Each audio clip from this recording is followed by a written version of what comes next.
Ce sont les moments difficiles qui font les grands hommes. J'ai appelé mon ministre de l'économie et des finances, Boun Babré, qui a succédé à Mamadou Coulibaly. J'ai dit, est-ce que nous pouvons nous en sortir? Il dit, Président, nous pouvons nous en sortir. Et il a fait ce qu'il a appelé, et nous, à sa suite, le budget sécurisé. C'est-à-dire que nous allons faire un budget dans lequel nous allons compter sur nos propres forces. Le Premier ministre Atinguessa est là. J'ai dit à Fille, allez étudier ça. Pendant tout le temps qu'a duré la crise, nous avons compté sur nos propres forces. Mais les fonctionnaires ont toujours été payés. Parce que la Côte d'Ivoire n'est pas n'importe quel pays et ceux qui étaient au pouvoir n'étaient pas n'importe qui en Côte d'Ivoire. Je voudrais aujourd'hui, devant ses parents, saluer Boun Babré, parce que ce n'était pas évident du tout.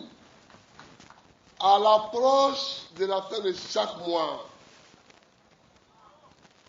des radios méchantes, mauvaises, dangereuses pour l'Afrique,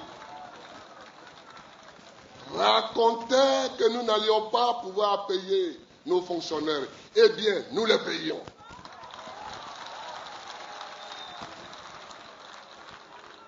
Et jusqu'à aujourd'hui, nous les payons.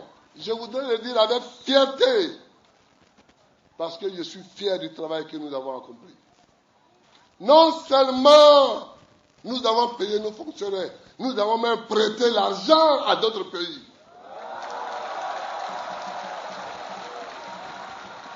Chez qui il n'y avait pas la guerre. Nous sommes intervenus dans toutes les élections de tous les pays africains. Et nous étions en guerre. Il faut que les gens sachent reconnaître ce qui est. Or, ce qui est, c'est que nous avons géré avec rigueur.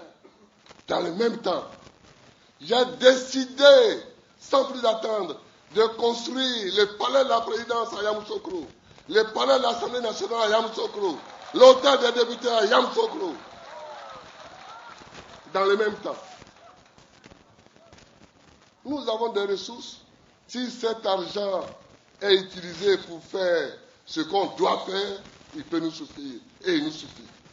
Et dans le même temps, nous sommes attaqués à payer nos dettes. C'est ça qui est la vérité. Et tous les cadres du ministère de l'économie et des finances que je connais aujourd'hui, c'est Boun Babré qui les a révélés. L'appel à candidature qui a donné le directeur de la douane, le directeur du trésor, le directeur des impôts, c'est Boun Babré et Atinguessa, ils sont assis là. Je suis à Issia aujourd'hui. Je voudrais saluer Boun Babré pour ce travail remarquable qu'il a entrepris et qui continue d'apporter des résultats pour la Côte d'Ivoire tout entière. Je lui souhaite un très grand futur. Les débats politiciens au niveau de l'Afrique ont fait qu'aujourd'hui il n'est pas gouverneur de la BCEAO. Mais c'était mon candidat. Mais quand on est 8 chefs d'État, qu'on doit choisir à l'unanimité un gouverneur de la Banque centrale, le chef de l'État de la Côte d'Ivoire a deux priorités. Premièrement, il doit conserver le poste pour la Côte d'Ivoire. Et deuxièmement, il doit mettre celui qu'il souhaite. Mais s'il ne peut pas mettre celui qu'il souhaite, il faut au moins qu'il conserve le poste pour la Côte d'Ivoire. C'est ce que j'ai fait.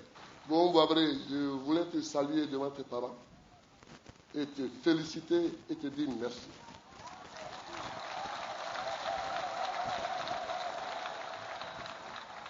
L'autre ministre, Tagro Désiré, ce jeune homme, je ne le connaissais pas, il était magistrat, qui a dit, moi, je ne vais plus faire la magistrature, je vais faire la politique. Et puis, nous sommes arrivés au pouvoir. Et Bogadoudou, qui était aussi un juriste, donc il le connaissait dans le milieu judiciaire, l'a pris comme directeur de cabinet au ministère de l'Intérieur. Au remaniement ministériel d'août 2002, Boga m'a conseillé de le nommer ministre de la Justice, ce que j'ai fait. Quelque temps après, la guerre a éclaté et Tagro a quitté le gouvernement. Et à un moment donné, j'avais besoin que quelqu'un porte solidement la parole de la présidente de la République pour dire clairement certaines choses, certains faits, parce que nous rentrions dans une lutte dure. Parce que n'ayant pas réussi à nous faire partie du pouvoir par les armes, les gens voulaient le faire par le droit international. J'ai donc pris Tagro Désiré comme mon conseiller juridique et mon porte-parole. C'est à ce moment-là que je l'ai vraiment connu. Parce qu'en ce moment, il a mené une bataille héroïque, titanesque.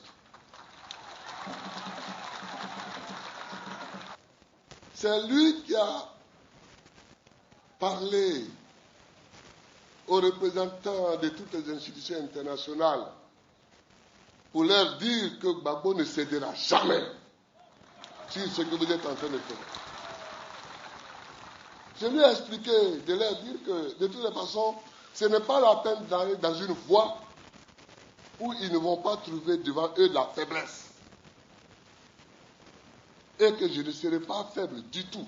Je peux être souriant, je peux être affable, mais jamais, en ce qui concerne les intérêts de la Côte d'Ivoire, je ne serai faible.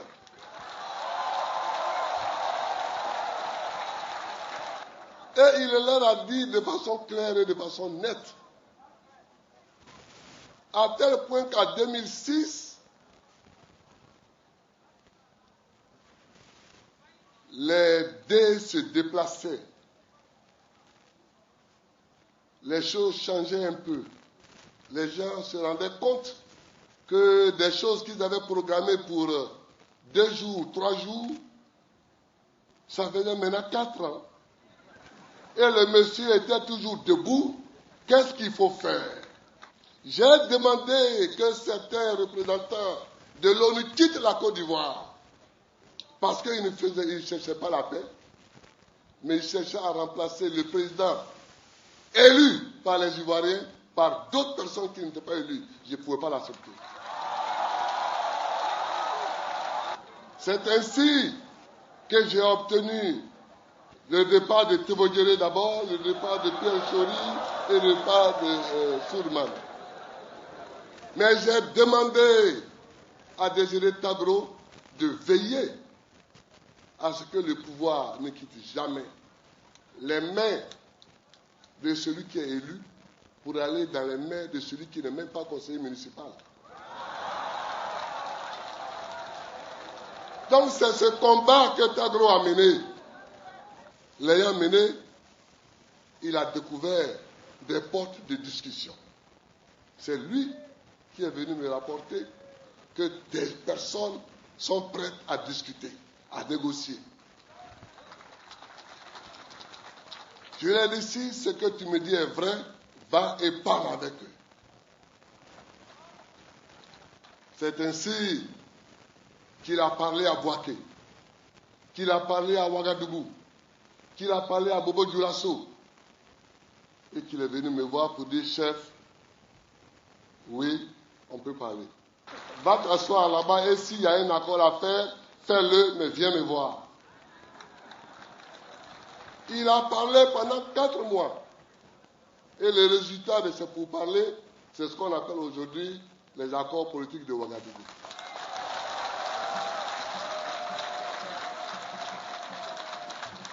Il a parlé à Bouaké, il a parlé à Yamoussoukro, il a parlé à Ouagadougou, il a parlé à Bobo Dioulasso. Tagro Désiré, merci.